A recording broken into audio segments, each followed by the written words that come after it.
चलिएगा स्टूडेंट्स,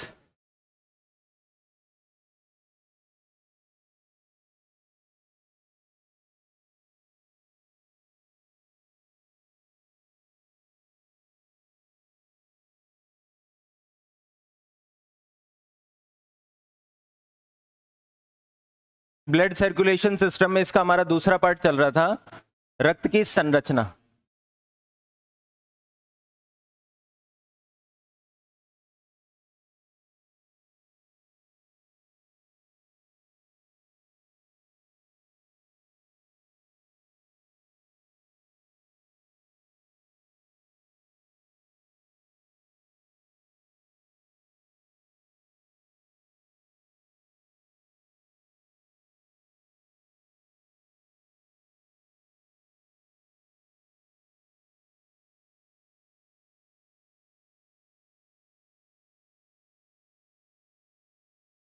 हाँ भाई, यहां देखिएगा, देखो हमने डब्ल्यूबीसी के बारे में बताया था। सबसे पहले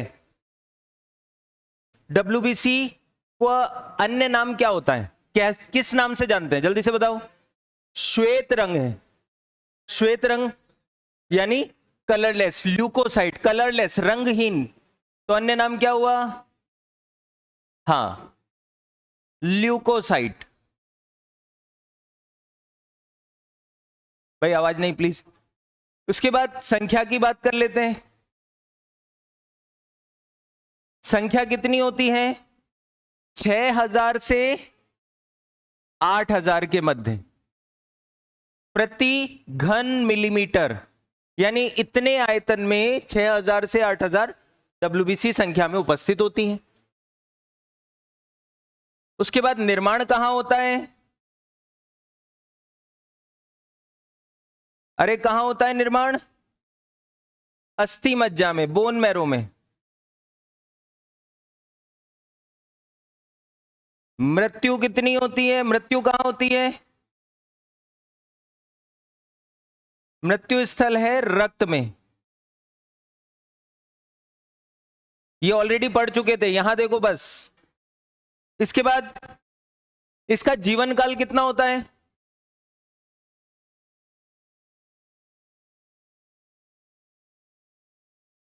हाँ, 1 से लेकर लगभग 15, 120 दिन। एक व्यक्ति बोल रहा है 120 दिन।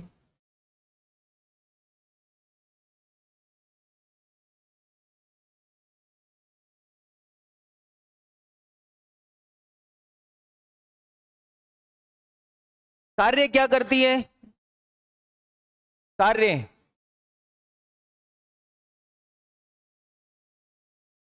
शरीर की रोग प्रतिरोधक क्षमता बढ़ाने का कार्य है।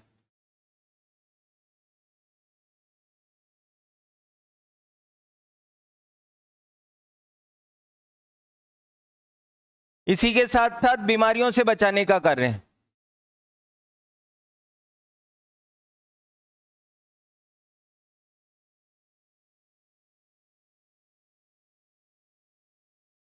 बीमारियों से यानी बैक्टीरिया से, वायरस से, एलर्जी से, इन सब से बचाने के लिए कौन सी कोशिकाएं, रक्त कणिकाएं उत्तरदायी होती हैं? डब्ल्यूबीसी। साथ ही साथ रोग प्रतिरोधक क्षमता, यही क्या होगी, धीरे धीरे संख्या में कम होने लग जाती है, इसीलिए शरीर क्या होता है, दुर्बल होने लग जाता है। फिर उसके बाद हमने देखे थे इसके प्रकार, ऑलरेडी इतना लिख चुके हैं। यहां देखो, प्रकारों की बात करें, 2 प्रकार की श्रेणियों में होता है। एक होता है कणिका रहित, पहले सहित लिखाया, रहित लिखाया, रहित लिखा है, चलो ठीक है। और एक दूसरी होती है कणिका युक्त। देखो जरा इधर, ये जो डब्ल्यूबीसी है पहले प्रकार की कणिका रहित एग्रेनुलोसाइट,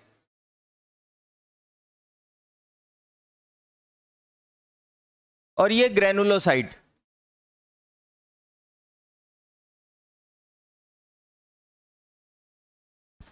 देखो इसकी संरचना में, भाई प्लीज बात क्यों हो रही है? अभी फिर कहोगे सर आप लिख रहे हो, सुना तो रही नहीं हो। मैं सुनाए भी जा रहा हूं और साथ ही साथ रिवीजन भी हो रहा है और लिखने का भी काम कर रहा हूं। अब आप बोलोगे सर समझ में नहीं आएगा, इसमें समझने जैसा कुछ नहीं है, केवल यहां पॉइंट समझो। देखो कणिका रहित नाम ही है, यानी इसकी संरचना में, इस डब्ल्यूबीसी की संरचना में कोई अंदर कोशिका द्रव्य के अंदर किसी भी प्रकार की संरचना, कणों जैसी संरचना स्थित नहीं होती है, इसलिए इसका नाम क्या रखा गया, कणिका रहित। की बात करें, दूसरी जो होती है डब्ल्यूबीसी, उसमें कुछ कणिका युक्त संरचना या कणिकामय संरचना उपस्थित होती है, ऐसी ग्रेनुअल्स कहा जाता है इनको, ये कोशिका द्रव्य के अंदर है, तो इसीलिए इन्हें कणिका युक्त डब्ल्यूबीसी कहा जाता है। फिर इसके बाद प्रकारों की बात करें, इसके दो प्रकार होते हैं। सबसे पहला मोनोसाइट और दूसरा लिम्फोसाइट। तो कुल कितने प्रकार, दो प्रकार। इसकी बात करें, इसके तीन प्रकार होते हैं। कौन कौन से, सबसे पहला इओसिनोफिल्स, पहले बेसोफिल्स लिख लो, बेसोफिल्स,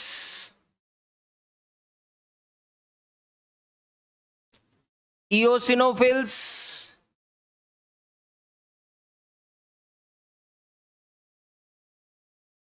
और तीसरा न्यूट्रोफिल्स।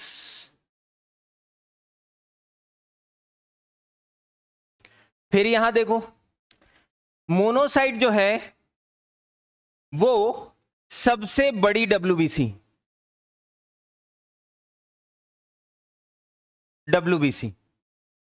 और लिम्फोसाइट सबसे छोटी डब्ल्यूबीसी।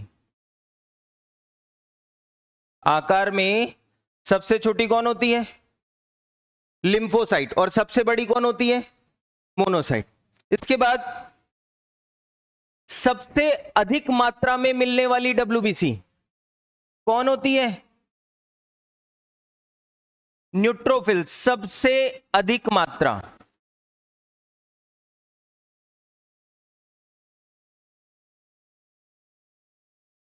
लगभग 60 से 65% न्यूट्रोफिल्स उपस्थित होती है, सबसे अधिक मात्रा में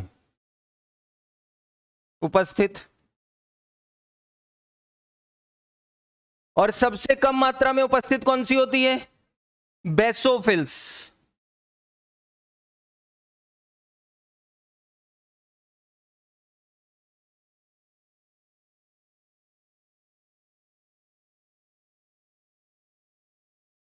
जो सबसे कम है उसका जीवन काल सबसे ज्यादा है, तो इसका जीवन काल कितना हुआ, सबसे अधिक जीवन काल।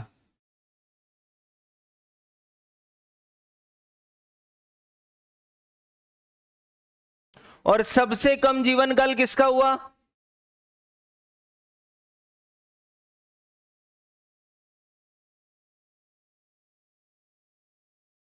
यहां तक कोई डाउट है क्या, हाँ के ना, नहीं।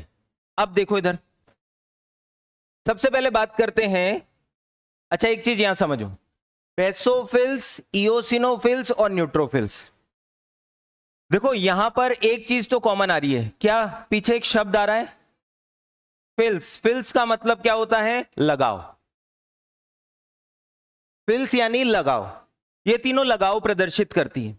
अब किससे करती है, तो देखो यहां पर शब्द क्या आ रहा है आगे, बेसो। बेसो का मतलब होता है बेस यानी क्षार, बेस यानी क्षार। इओसिन, इओसिन भी एक रंजक है, वर्णक कहा जाता है, लेकिन इसकी प्रकृति कैसी होगी, अम्लीय प्रकृति। इसकी प्रकृति कैसी है, अम्लीय प्रकृति। और तीसरा है न्यूट्रो। न्यूट्रो का मतलब क्या होता है, न्यूट्रल, यानी अम्ल भी हो सकता है और क्षार भी हो सकता है। समझ रहे हो, बेसो यानी बेस यानी क्षार के साथ इसकी अभिक्रिया कराओगे तो अब इसकी पहचान होगी। इओसिन यानी इओसिनो, इओसिन नाम का एक वर्णक है जो इसकी प्रकृति अम्लीय होती है, उसके साथ इसकी पहचान कराओगे तब पता पड़ेगा इसकी संख्या कितनी है।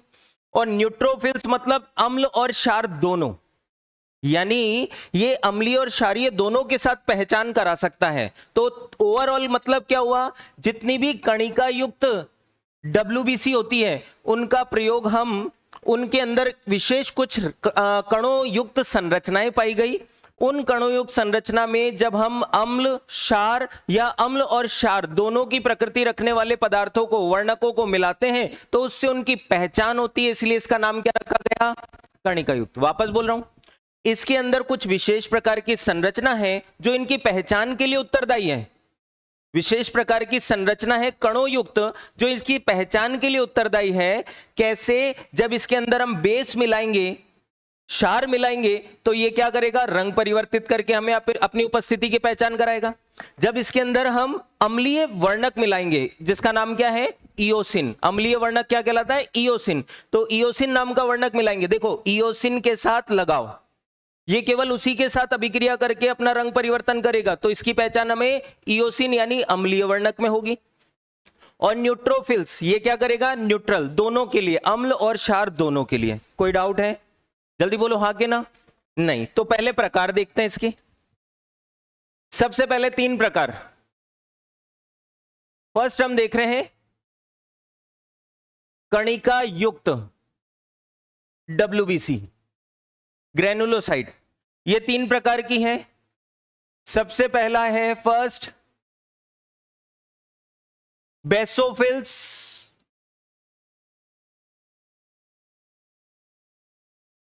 दूसरी है इयोसिनोफिल्स,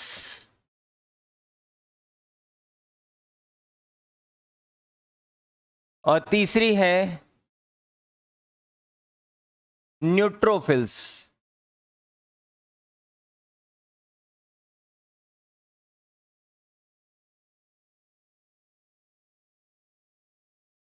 पहले तो इसकी देखो उपस्थिति के बारे में बात करें।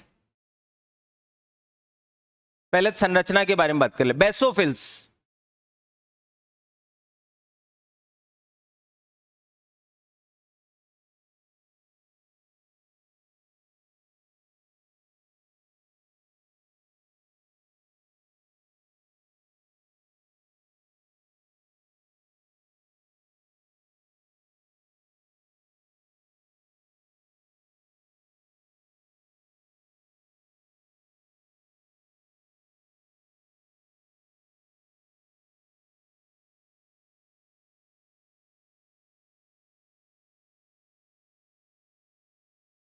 ये है इसके केंद्रक। भाई प्लीज आवाज नहीं।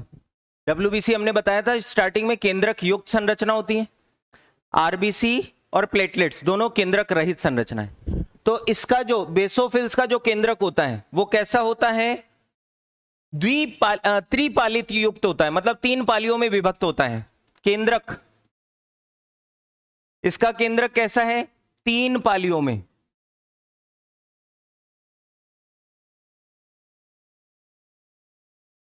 पाली यानी लोब।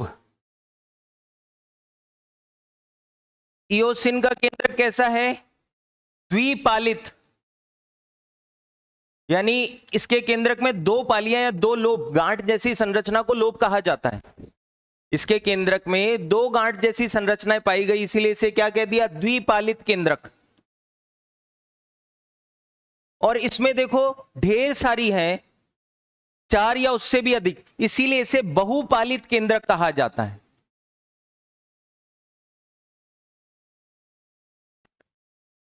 बहुपालित केंद्र इसमें, इसकी संरचना में। तो इयोसिन का द्विपालित, बेसोफिल्स का 3 पालियों युक्त यानी त्रिपालित, और न्यूट्रोफिल्स का बहुपालित, क्योंकि इसमें 3 से ज्यादा केंद्रक या केंद्रक के अंदर लोब या पालियां पाई जाती हैं, इसीलिए इसे बहुपालित संरचना कहा। फिर इसकी पहचान के कारण इनके नाम ऐसे रखे गए। तो देखो बेसोफिल्स, बेसोफिल्स क्या करता है? केंद्रक द्रव्य में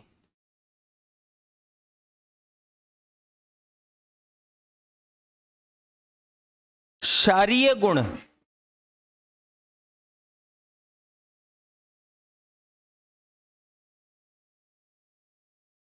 रंजक कह दो या वर्णक कह दो,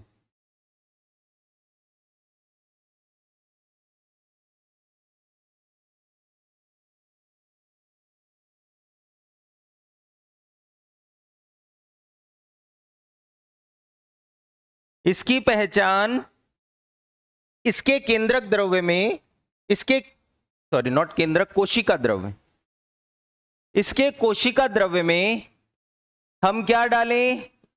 क्षारीय गुण वाला रंजक। और क्षारीय गुण इसलिए नाम के आगे क्या आ रहा है? शब्द बेसो। उसमें इसकी पहचान होती है। इयोसिन की बात करें, कोशिका द्रव्य में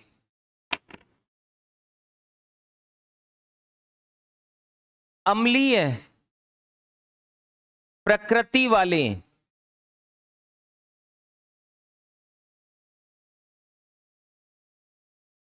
इयोसिन, उसे क्या कहा जाता है? इयोसिन वर्णक या रंजक। भाई रंजक मतलब रंगने वाला, रंजक यानी रंगने वाला, तो उससे इसकी पहचान की जाती है। जैसे जो गोल्जी काय थी उसकी खोज कैसे की गई थी? सिल्वर नाइट्रेट के घोल से। उसकी खोज कैसे हुई थी? Silver nitrate. सिल्वर नाइट्रेट क्या होता है? जिससे इलेक्शन में इंक शाही नहीं लगाते, वो होता है सिल्वर नाइट्रेट का घोल। तो वही उन्होंने क्या करा, गोल्जी काय ने, कैमिलो गोल्जी ने उसकी कोशिका, उल्लू की कोशिका में, सबसे पहले उल्लू और दूसरा स्तनधारी था, वो बिल्ली थी। उल्लू पक्षी है और बिल्ली स्तनधारी है। तो क्वेश्चन आता है, तो सबसे पहले बिल्ली की कोशिका में उन्होंने इस गोल्जी काय की खोज करी, और क्योंकि ये रंग परिवर्तन था तो इसे नाम दिया ब्लैक रिएक्शन। क्या नाम दिया इसे? ब्लैक रिएक्शन, काली अभिक्रिया जैसे हिंदी में बोले तो ब्लैक रिएक्शन का संबंध किससे हुआ? क्योंकि इसमें रंजक का प्रयोग करके उसकी पहचान की गई। वैसे इनका भी पहचान रंजक का प्रयोग करके की गई, और कौन से रंजक के कारण इसका रंग परिवर्तन हुआ, वैसे इसका नाम रख दिया। कौन से रंजक के कारण इसका रंग परिवर्तन हुआ, तो उसके आधार पर इसका नामकरण कर दिया। तो यहां पर जो इयोसिन है उसमें, इयोसिनोफिल्स है उसमें इयोसिन नाम का वर्णक प्रयोग करा, तो इसने रंग परिवर्तन कर लिया, इसीलिए इसकी पहचान की गई, तो इसका नाम रखा गया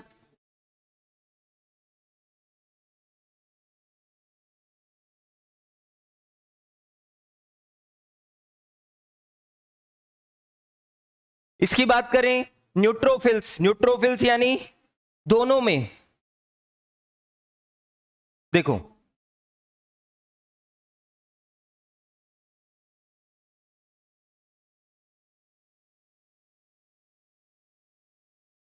कोशिका द्रव्य में अम्लीय या क्षारीय,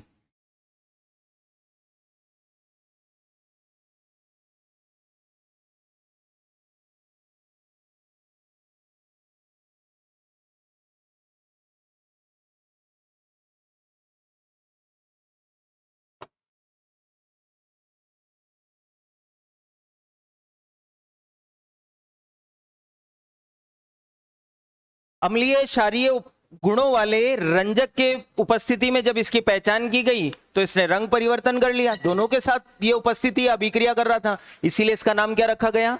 न्यूट्रोफिल्स। इसके बाद बात करें इनकी उपस्थिति की,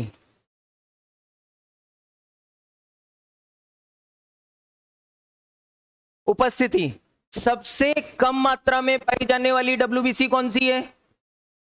सबसे कम मात्रा में पाई जाने वाली डब्ल्यूबीसी बेसोफिल्स। इसकी उपस्थिति होती है 0 से 1% तक की। फिर सबसे इसकी उपस्थिति कितनी होती है? 1 से 2% तक। और इसकी उपस्थिति 60 से 65% तक, 70 भी हो सकती है, सबसे ज्यादा 70% तक उपस्थिति। समझ पा रहे हो क्या? तीनों का नामकरण समझ में आया कैसे किया? नामकरण ऐसा क्यों रखा गया? क्योंकि अलग अलग वर्णकों के कारण ये अपना रंग परिवर्तन कर रहे हैं और इसी से उसी की पहचान हो रही है, इसी के कारण इनका नाम ही ऐसा रखा गया, इयोसिनोफिल्स, बेसोफिल्स और न्यूट्रोफिल्स। जल्दी से कंप्लीट करें।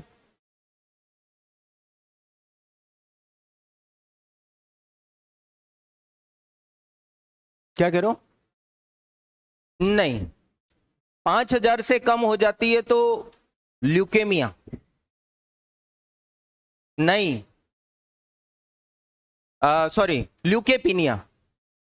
अगर 5000 से कम, पीछे पीछे वाला तो लिखा दिया ना, ये तो हो गया ना।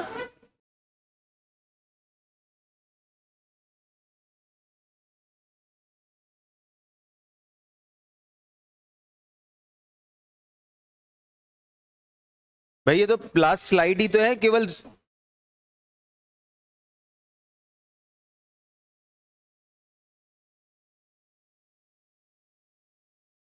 जल्दी से कंप्लीट करो। क्या बता रहे थे अभी, क्या पूछ रहा था, क्या पूछा था आपने?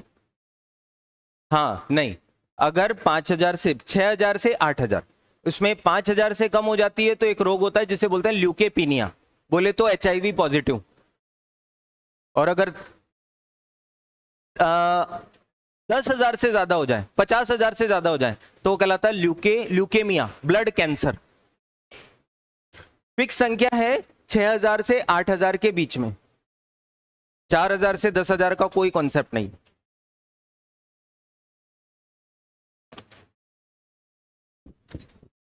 हमें एनसीईआरटी पे चलना है, एनसीईआरटी के अकॉर्डिंग, एमबीबीएस पे नहीं जाना है। एमबीबीएस पे मैं आपको कई चीजें वैसी बता सकता हूं जो वहां पर अलग होती, ठीक है। तो मैं इसीलिए तो कह रहा हूं एनसीईआरटी किताब देखो आप, एनसीईआरटी के अकॉर्डिंग हम जो चल रहे हैं वो पैरामीटर पे बात करेंगे। हमारे लिए आपने देखा होगा ना भाई, हम जानते हैं कई ऐसी चीजें होती है, जैसे आरपीएससी ने क्या होता है पूछा जाता है विबग्योर, इसमें सबसे मध्य मतलब मध्य का रंग कौन सा होता है, तो कोई भी बोल देगा, अंधा भी बोल देगा भाई वाइट येलो होता है। कौन सा होता है?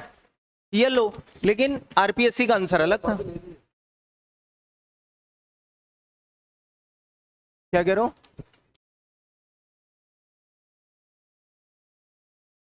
किसका? हम्म, अच्छा कौन सा? मस्तिष्क के ऐसे कई भाग है जिनके बारे में वर्णन हमें पता ही नहीं है, जिनका खोज या जिनके बारे में पहचान अभी तक हो ही नहीं पाई है। मस्तिष्क के कई अनसुलझे पहलू हैं। मस्तिष्क एकमात्र ऐसा है जहां तक मानव की पहुंच अभी 10% ही है। हम्म हम्म हम्म केंद्रक तो केंद्र मतलब केंद्रक जो होता है कोशिका के अंदर होता है, हाँ। गांठ होती है 3, उनको नाम दिया हमने पालियां। 3 केंद्रक नहीं, पालियां। केंद्रक एक ही है लेकिन बहुपालित निर्मित है। उसके अंदर हमने अलग अलग रंजकों का प्रयोग करके उसके गुणों के कारण हमने उसकी पहचान करी। बिल्कुल होंगे।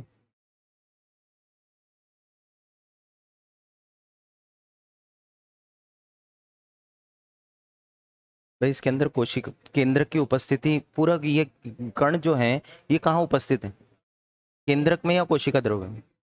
बस, तो इसीलिए हमने क्या लिखा, कोशिका द्रव्य में। ठीक है, केंद्रक नहीं लिखा है, हम केंद्रक की बात नहीं कर रहे।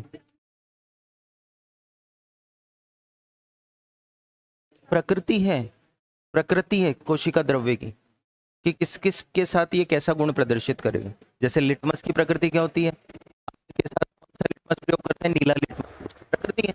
एसिड के साथ सेम नेचर है। हो गया भाई, हो गया। तो अभी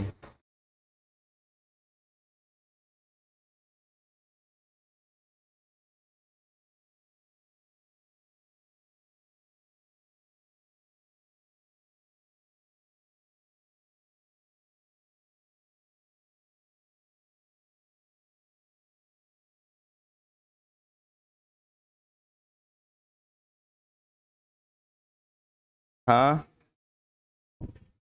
क्या करो अभी, वेट वेट, अभी तक बाकी है।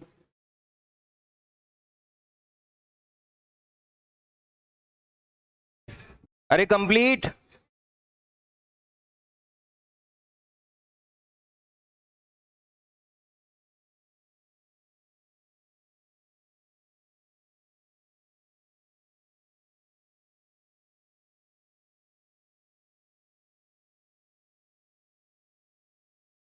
यहां पर बेसोफिल्स वही चल रहा है आपके दो, बेसोफिल्स, इओसिनोफिल्स,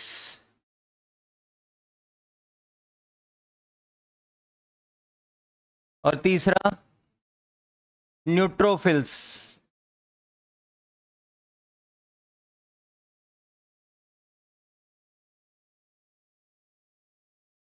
देखो बात करें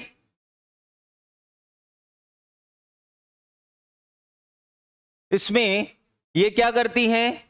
पहले तो इओसिनोफिल्स एलर्जी के समय काम करती है।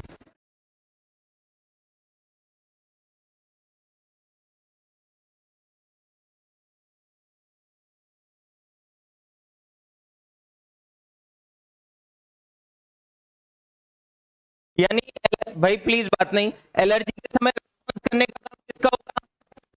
अरे कई कई लोगों को होता है अलग अलग चीजों से, किसी को धूल से एलर्जी होती है, किसी को डस्ट, किसी को किसी प्रकार के भोज्य पदार्थ से एलर्जी होती है। तो एलर्जी के समय किसकी संख्या में बढ़ोतरी होती है?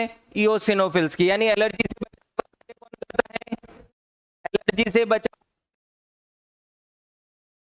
इओसिनोफिल्स।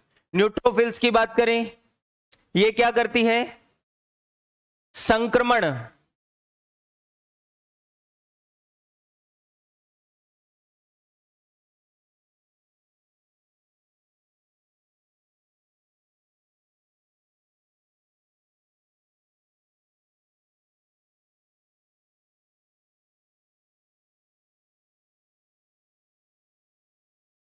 ये बैक्टीरिया के संक्रमण से रोग होने पर ये उससे बचाने के लिए अपनी संख्या में बढ़ोतरी करती है। यानी किससे? जीवाणुओं के संक्रमण या उसके प्रभाव से बचाती है। ये एलर्जी के प्रभाव से बचाती है। और इसकी बात करें तो चिकन पॉक्स के समय इसकी मात्रा, इसकी संख्या में बढ़ोतरी होती है। किसकी? बेसोफिल्स की। और साथ ही साथ इसी में ये क्या करती है? ये इसके लिए, इस प्रभाव से बचाने के लिए एक पदार्थ जिसको बोलते हैं हिस्टामिन, हिस्टामिन का स्त्रावण कार्य करती है। मतलब एक पदार्थ है हिस्टामिन, ताकि चिकन पॉक्स या उससे संबंध, भाई चिकन पॉक्स उसके बाद दोबारा नहीं होता है ना, उसका कारण क्या है? ये हिस्टामिन नाम का एक पदार्थ का स्त्रावण करती है, जिसके कारण ये चिकन पॉक्स से होने वाली बीमारियों से बचाने का कार्य करती है। एक ही बार होता है लाइफ में चिकन पॉक्स। क्या बोलते हैं, छोटी माता या बड़ी माता? छोटी माता कहा जाता है, और बड़ी माता स्मॉल पॉक्स को कहा जाता है। ये चिकन पॉक्स या इसको बोलते हैं छोटी माता।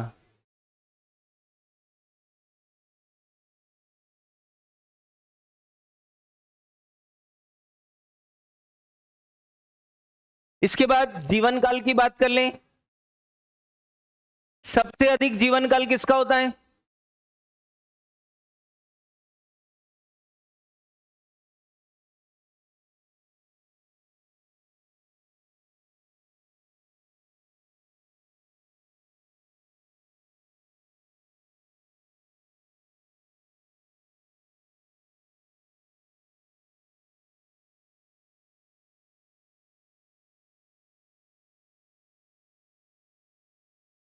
ये इसका जीवन काल है।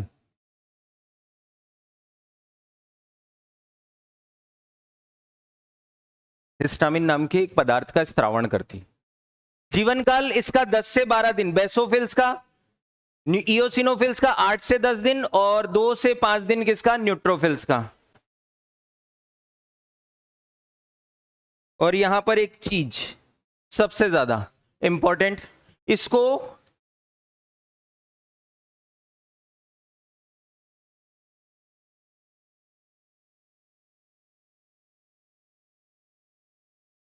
शरीर का सैनिक भी कहा जाता है।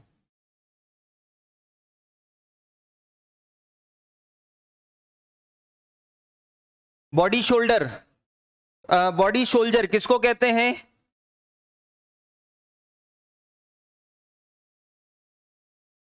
न्यूट्रोफिल्स को।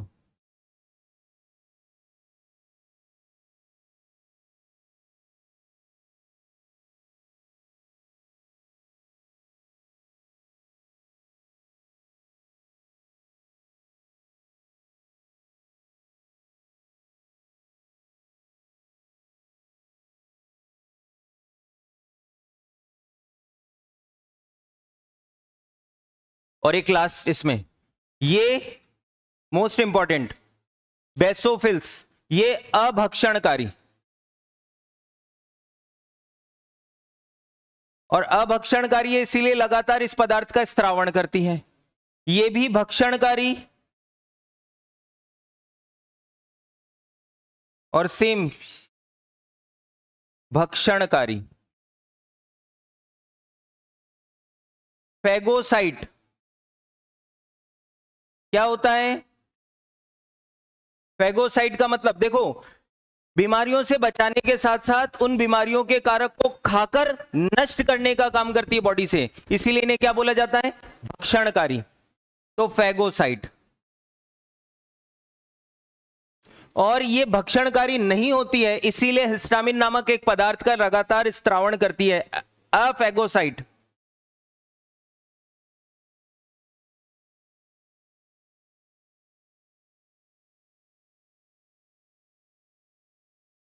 इसके बाद दो और बची, लिम्फोसाइट और मोनोसाइट, सबसे बड़ी और सबसे छोटी।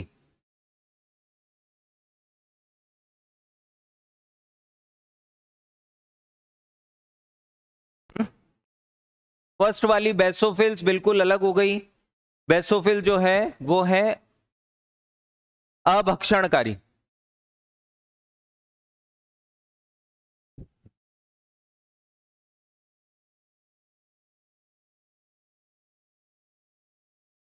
यहां से क्वेश्चन ये बन सकता है, कौन सी डब्ल्यूबीसी अम्लीय वर्णक के साथ रंग परिवर्तन करके पहचान करती है? अम्लीय, तो इयोसिन अम्लीय होता है तो उसके साथ पहचान करेगी वो इयोसिनोफिल्स। अगर पूछे क्षारीय, तो नाम में आ रहा आगे बेसो, बेस, बेस का मतलब होता है क्षार, यानी बेसोफिल्स क्षारीय अभिरंजक के साथ गुण प्रदर्शित करती है, और न्यूट्रल मतलब अम्लीय और क्षारीय दोनों।